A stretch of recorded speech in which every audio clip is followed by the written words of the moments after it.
بسم اللہ الرحمن الرحیم۔ السلام علیکم ورحمۃ اللہ وبرکاتہ۔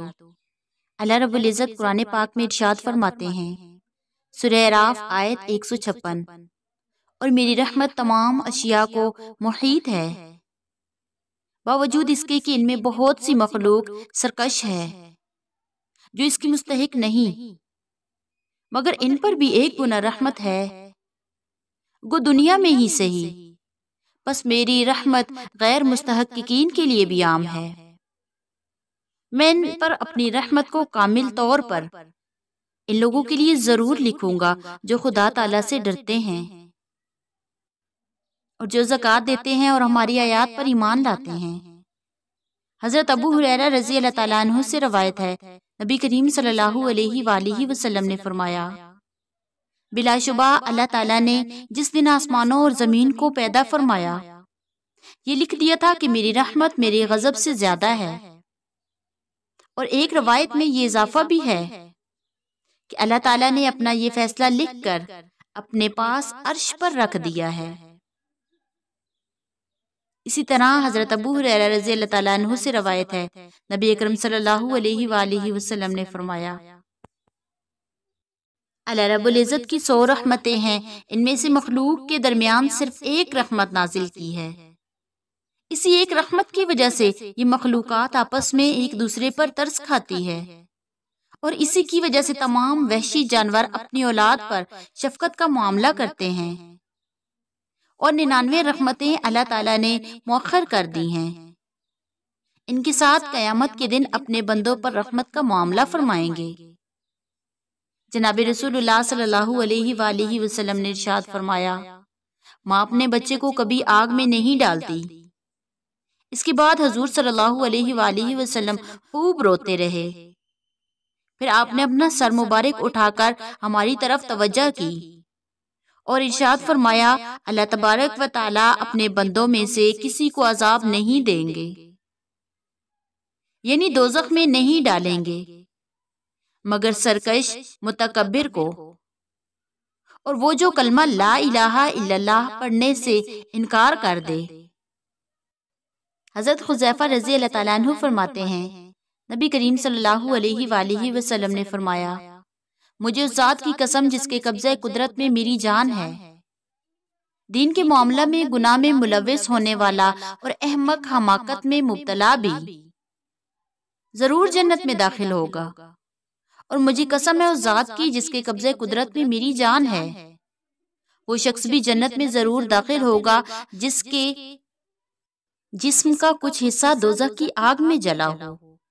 اور مجھے قسم ہے اس ذات کی جس کے قبضہ قدرت میں میری جان ہے، اللہ تعالیٰ قیامت کے دن اتنا وسیع پیمانہ پر رحمت کا معاملہ فرمائیں گے کہ ابلیس کو بھی رحمت کی امید ہونے لگے گی کہ شاید اس کو بھی رحمت حاصل ہو جائے۔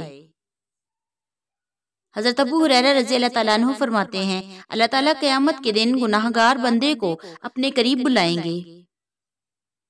اور اس پر اپنے بازو کا پردہ ڈالیں گے، اور تمام مخلوقات سے اس کو چھپا لیں گے، اور پردے ہی میں اس کا اعمال نامہ عطا کریں گے، اور فرمائیں گے، اے آدم زاد، اپنے اعمال نامہ کو پڑھ۔ تو وہ اپنے اعمال نامہ کو پڑھتے ہوئے نیکی کو پڑھے گا تو اس کی وجہ سے اس کا چہرہ روشن ہو جائے گا اور دل خوش ہو جائے گا، تو اللہ تعالیٰ فرمائیں گے، اے میرے بندے، کیا تمہیں اس نیکی کا علم ہے؟ تو وہ عرض کرے گا، جی میرے پروردگار، میں اس نیکی کو جانتا ہوں۔ تو اللہ تعالیٰ فرمائیں گے، میں نے تم سے اس نیکی کو قبول کیا، تو وہ سجدہ میں گر پڑے گا، تو اللہ تعالیٰ فرمائیں گے، اپنا سر اٹھاؤ، اس نیکی کو اپنے اعمال نامہ میں رہنے دو۔ پھر وہ شخص اعمال نامہ کو پڑھتے ہوئے اپنے گناہ کے پاس گزرے گا، تو اس کی وجہ سے شرم کے مارے خود ہی اس کا چہرہ سیاہ ہو جائے گا اور اس سے اس کا دل گھبرا جائے گا، تو اللہ تعالیٰ پوچھیں گے، اے بندے، اس گناہ کو پہچانتے ہو؟ تو وہ عرض کرے گا، جی میرے پروردگار، میں پہچانتا ہوں۔ تو اللہ رب العزت فرمائیں گے کہ میں اس گناہ کو تم سے زیادہ جانتا ہوں، میں نے اس کو تمہاری خوشی کے لیے معاف کیا، چنانچہ وہ بندہ نیکی کے پاس سے گزرتا رہے گا، اس کی نیکی قبول ہوتی رہے گی اور سجدہ میں جاتا رہے گا، گناہ کے پاس سے گزرتا رہے گا، اس کا گناہ معاف کیا جاتا رہے گا اور وہ اس کی شکرانہ میں سجدہ میں گرتا رہے گا۔ پس مخلوقات اس کی کسی حالت، شرمندگی اور خوشی کی کیفیت کو نہیں دیکھے گی سوائے سجدوں کے، حتیٰ کہ مخلوقات ایک دوسرے کو ندا کرے گی، خوشخبری ہو اس بندے کے لیے جس نے اللہ تعالیٰ کی کبھی نافرمانی نہیں کی، کیونکہ ان کو اس کی صورتحال کا پتہ نہیں چلے گا کہ اس مومن کا اس کے اور اللہ تعالیٰ کے درمیان کیا معاملہ گزرا اور یہ اللہ تعالیٰ کے سامنے رکا رہا ہے۔ علامہ ابن قیم فرماتے ہیں کہ جنت میں مسلمانوں کا داخلہ اللہ تعالیٰ کی رحمت کی وجہ سے ہی ہوگا، جیسا کہ حضور اقدس صلی اللہ علیہ وآلہ وسلم نے فرمایا کہ تم میں سے کوئی شخص بھی جنت میں اپنے اعمال نامہ کی وجہ سے داخل نہیں ہوگا، لیکن جنت کے اعلیٰ درجات نیک اعمال کی کثرت کے مطابق عطا کیے جائیں گے، جیسا کہ حضرت ابو ہریرہ رضی اللہ تعالیٰ عنہ کی حدیث میں ہے، یعنی جب جنت والے جنت میں داخل ہوں گے تو ان میں اپنے اعمال صالحہ کے مراتب کے مطابق فائز ہوں گے۔ حضرت ابو غالب رحمت اللہ علیہ فرماتے ہیں، میں حضرت ابو امامہ رضی اللہ تعالیٰ عنہ کی خدمت میں ملک شام میں جاتا رہا۔ ایک دن میں حضرت ابو امامہ کے پڑوسی جوان کے پاس گیا جو بیمار ہو گیا تھا، اس کے پاس اس کا چچا بھی موجود تھا۔ وہ اس جوان سے کہہ رہا تھا، اے خدا کے دشمن، میں نے تمہیں یہ کام کرنے کو نہیں کہا تھا اور میں نے تجھے اس کام سے روکا تھا۔ تو اس جوان لڑکے نے کہا، اے چچا، اگر اللہ تعالیٰ مجھے میری ماں کے سپرد کر دے تو وہ میرے ساتھ کیا معاملہ کرے گی؟ چچا نے کہا، وہ تجھے جنت میں داخل کر دے گی۔ تو لڑکے نے کہا، میرا پروردگار اللہ تعالیٰ میری ماں سے زیادہ شفیق اور مہربان ہے اور اس سے زیادہ مجھ پر رحم کرنے والا ہے۔ بس یہی بات کہتے ہوئے اس کی جان نکل گئی۔ جب اس کے چچا نے اس کے کفن دفن کا انتظام کیا اور اس پر نماز جنازہ پڑھ لی اور ارادہ کیا کہ اس کو قبر میں اتارے، تو میں بھی اس کے چچا کے ساتھ قبر میں اترا۔ جب اس نے لحد کو درست کیا تو اس کی چیخ نکل گئی اور گھبرا گیا۔ میں نے اس سے پوچھا، تمہیں کیا ہوا؟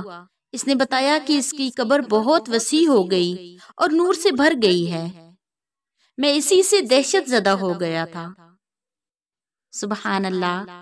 حضرت ابو ہریرہ رضی اللہ تعالیٰ عنہ سے روایت ہے، نبی اکرم صلی اللہ علیہ وآلہ وسلم نے فرمایا، جو لوگ جہنم میں داخل ہوں گے ان میں سے دو شخصوں کی چیخ و پکار بہت بڑھ جائے گی۔ اللہ تبارک و تعالیٰ حکم فرمائیں گے، ان دونوں کو دوزخ سے باہر نکالو۔ جب ان کو دوزخ سے باہر نکال لیا جائے گا تو اللہ تعالیٰ ان دونوں سے پوچھیں گے، تمہاری چیخ و پکار کس وجہ سے بڑھ گئی ہے؟ وہ عرض کریں گے، ہم نے یہ اس لیے کیا تاکہ آپ ہم پر رحم کریں۔ اللہ تعالیٰ فرمائیں گے، میری رحمت تمہارے لیے یہ ہے کہ تم یہاں سے چلے جاؤ اور جہاں تم دوزخ میں تھے اپنے آپ کو وہیں گرا دو۔ تو وہ چل پڑیں گے، ان میں سے ایک تو اپنے آپ کو دوزخ میں گرا دے گا، تو اس کے لیے دوزخ ٹھنڈی سلامتی والی بنا دی جائے گی، اور دوسرا آدمی دوزخ کے کنارے کھڑا ہو جائے گا، اپنے آپ کو دوزخ میں نہیں گرائے گا۔ تو اللہ تبارک و تعالیٰ اس سے سوال کریں گے، تمہیں کس چیز نے منع کیا؟ تو نے اپنے آپ کو کیوں نہیں گرایا، جس طرح سے تیرے ساتھی نے اپنے آپ کو دوزخ میں گرایا؟ تو وہ عرض کرے گا، میرے پروردگار، مجھے آپ سے امید نہیں کہ آپ مجھے دوزخ سے نکالنے کے بعد دوبارہ اس میں ڈال دیں گے۔ تو اللہ تعالیٰ فرمائیں گے، ہم تیرے ساتھ تیری امید کا معاملہ کریں گے۔ چنانچہ یہ دونوں اللہ کی رحمت کی وجہ سے جنت میں داخل ہو جائیں گے۔ ایک نے تو اللہ تعالیٰ کے حکم کی تعمیل کرتے ہوئے دوزخ میں چھلانگ لگائی اور دوسرے نے اللہ پاک کی رحمت سے امید رکھی، تو مالک پروردگار نے دونوں کو بخش دیا۔ اسی طرح حضرت فضالہ بن عبیدہ رضی اللہ تعالیٰ عنہ اور حضرت عبادہ بن صامت رضی اللہ تعالیٰ عنہ بیان کرتے ہیں، نبی کریم صلی اللہ علیہ وآلہ وسلم نے ارشاد فرمایا، جب قیامت کا دن ہوگا تو اللہ تعالیٰ مخلوق کے فیصلہ سے فارغ ہو جائیں گے اور صرف دو آدمی بچ جائیں گے۔ ان کو دوزخ میں جانے کا حکم دیا جائے گا، تو ان کے اللہ تعالیٰ سے رخصت ہو جانے کے بعد ان میں سے ایک واپس منہ موڑ کر دیکھے گا، تو اللہ تبارک و تعالیٰ فرمائیں گے اس کو واپس لاؤ، تو اس کو واپس لایا جائے گا اور اسے پوچھا جائے گا تو نے واپس مڑ مڑ کر کیوں دیکھا؟ تو وہ عرض کرے گا مجھے آپ سے امید تھی کہ آپ مجھے جنت میں ضرور داخل کریں گے، تو اس کو جنت میں داخل کرنے کا حکم دے دیا جائے گا۔ تو وہ خوشی میں آ کر کہنے لگے گا کہ میرے پروردگار نے مجھے اتنا عطا کیا کہ اگر میں تمام جنت والوں کی دعوت کروں تو جو کچھ میرے پاس ہے میری جنت میں ہے، اس سے کچھ کم نہ ہو۔ راویان حدیث حضرت فضالہ رضی اللہ تعالیٰ عنہ اور عبادہ رضی اللہ تعالیٰ عنہ فرماتے ہیں کہ جب حضور اکرم صلی اللہ علیہ وآلہ وسلم نے اس حدیث کو ذکر فرمایا تو آپ صلی اللہ علیہ وآلہ وسلم کا چہرہ انور خوشی سے دمک اٹھا۔ سبحان اللہ و بحمدہ، سبحان اللہ العظیم۔